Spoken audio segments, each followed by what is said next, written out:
What you're about to hear is the truth. A truth so dark, it's been buried for years.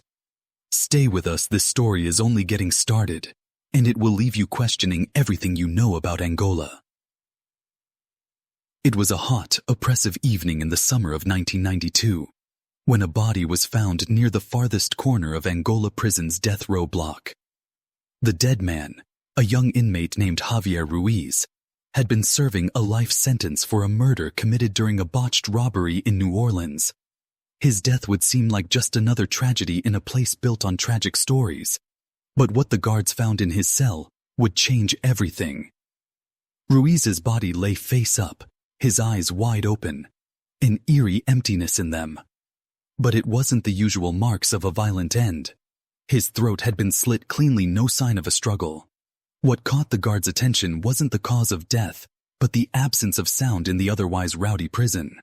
Angola's reputation for violence was no secret, but Ruiz's cell had been deathly quiet.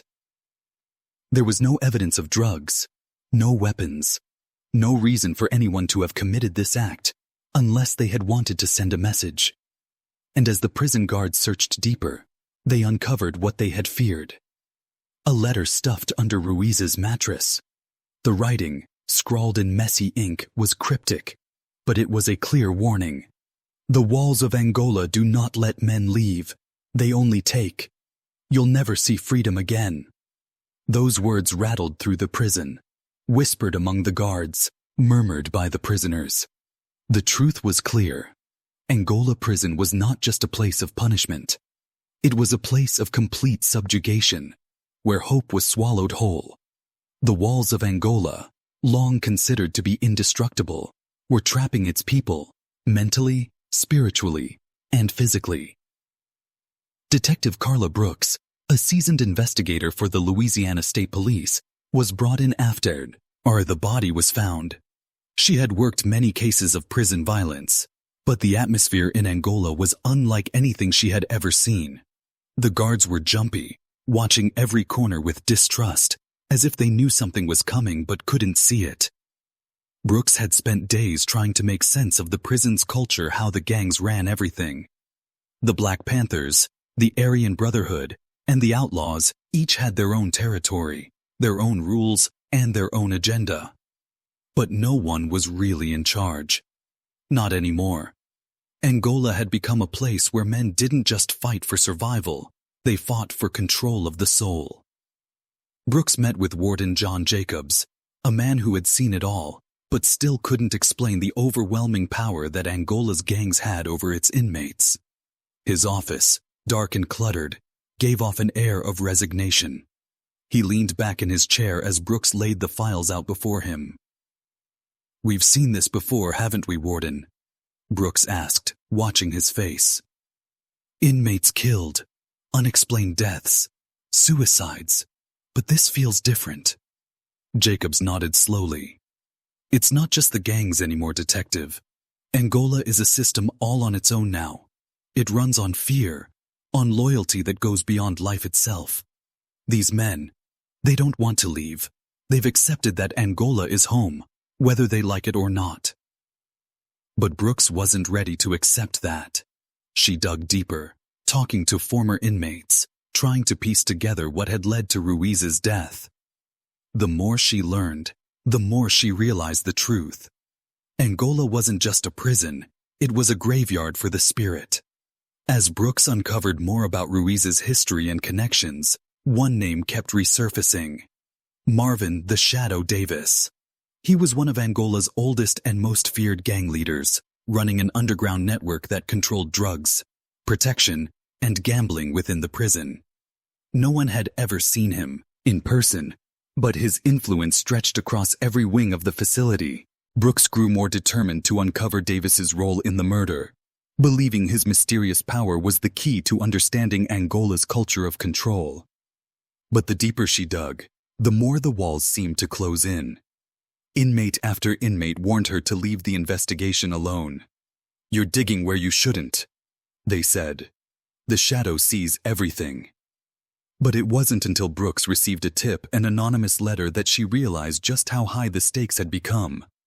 The letter contained only one sentence: The shadow rules from the dark. Don't you dare turn on the light.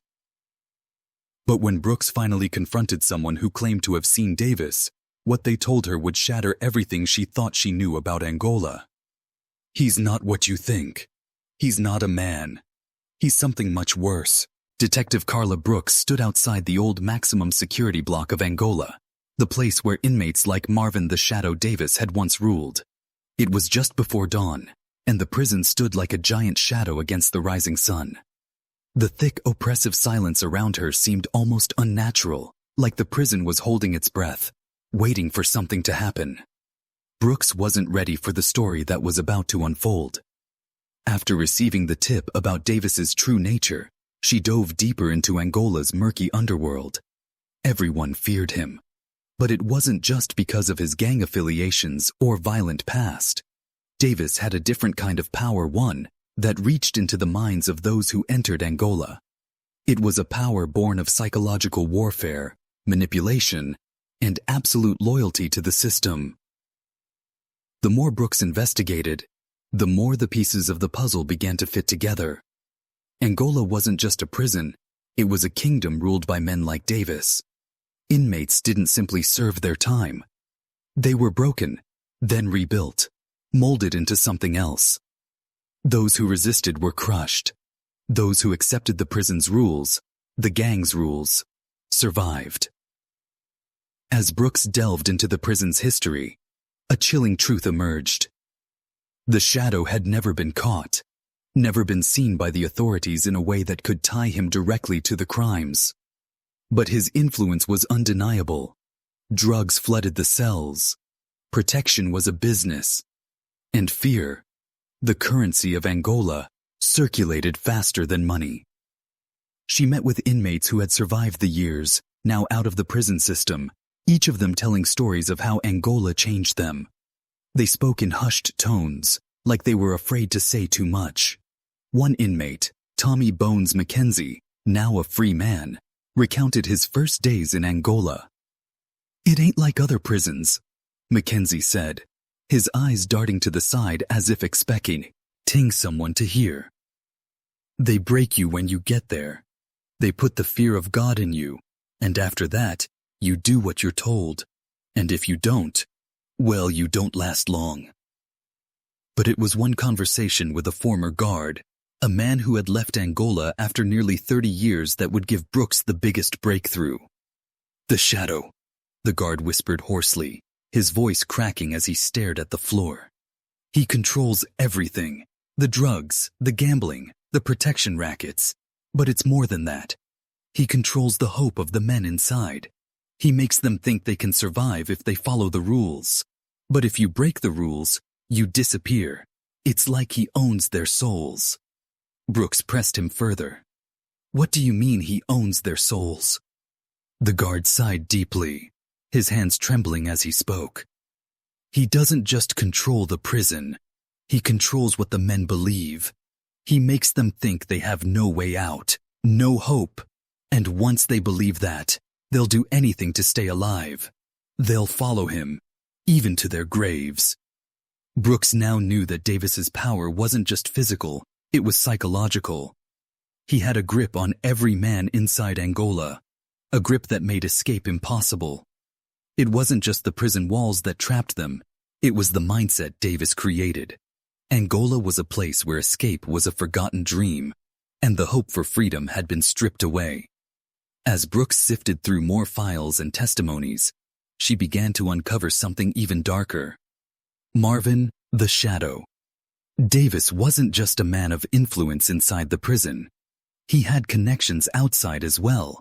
There were whispers that his control extended to the streets, the criminal empires in New Orleans and Baton Rouge, gangs like the Bloods, the Aryan Brotherhood, and even street-level cartels had business dealings that ran through Angola's gates. But it wasn't until Brooks saw the connection between Davis and the prison's higher-ups that everything came into focus. The guards, the warden, even the local law enforcement, they all worked in concert with Davis's gang. They allowed the illegal trade to flourish in exchange for a share of the profits.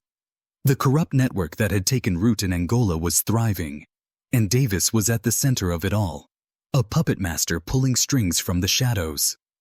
The final piece of the puzzle came when Brooks was handed a sealed letter written by an unknown inmate hidden inside a staff locker in Angola.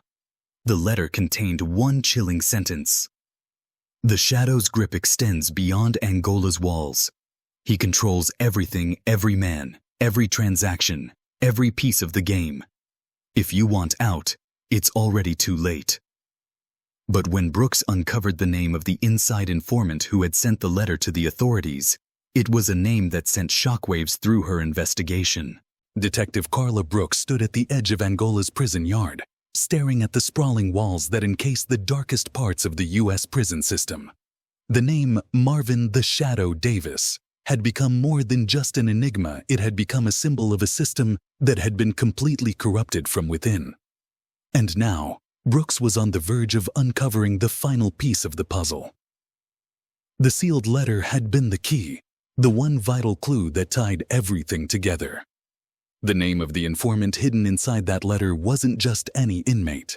It was Deputy Warden James McAllister, a man Brooks had once trusted. McAllister had been part of the very system that kept Davis's control intact. The letter had been sent to her anonymously, revealing the deepest, darkest secrets of Angola. But now, knowing McAllister's role in it all, Brooks had to confront him, face to face. Brooks approached McAllister's office with a mixture of determination and disbelief. Deputy Warden James McAllister was one of the most respected officers at Angola. He had been instrumental in maintaining order at the prison, making sure that the operation ran smoothly. And yet here he was, at the very heart of the corruption. He was a man who had fed the beast of Angola's criminal empire. McAllister was sitting behind his desk when Brooks entered. His expression didn't change. He knew why she was there. Brooks didn't waste time with pleasantries. She laid the sealed letter down on his desk, watching his reaction carefully. "I know what you've been doing, McAllister," Brooks said, her voice steady but fierce. "You've been working with Davis, feeding his empire from the inside. The letter, it all points to you." McAllister's eyes flickered briefly, and for a moment, Brooks could see a glimmer of fear in them, a flicker that disappeared as quickly as it had appeared. He sat back in his chair and smiled. She reached the security room, trying to find an exit, but the entire prison seemed to close in on her. Every corner felt like it could be her last. The gates of Angola weren't just steel and iron, they were mental and spiritual, a force that broke every soul that entered. With the letter in hand, Brooks made her way out to the yard, hoping to escape. But as she reached the outer walls, a low hum of sirens and the roar of prison gates being sealed filled the air. In that moment, Brooks realized the terrible truth. She had thought she could expose the system. She had believed that the truth would set things right. But as she looked over her shoulder at the looming prison walls, she understood Angola was more than just a prison. It was a kingdom, and Davis, McAllister, and the others had ruled it all along. The story of Angola didn't end with Brooks. In fact, it had never truly begun to unravel. The walls of Angola had swallowed everything: the hope, the truth, the freedom. And for some, that was the only thing they ever knew. The shadow's grip was not just over Angola, it was over everything. And for those still inside, escape wasn't just impossible. It was a forgotten dream. If you think this story was intense, you're not ready for what's coming next. Hit subscribe and stay tuned.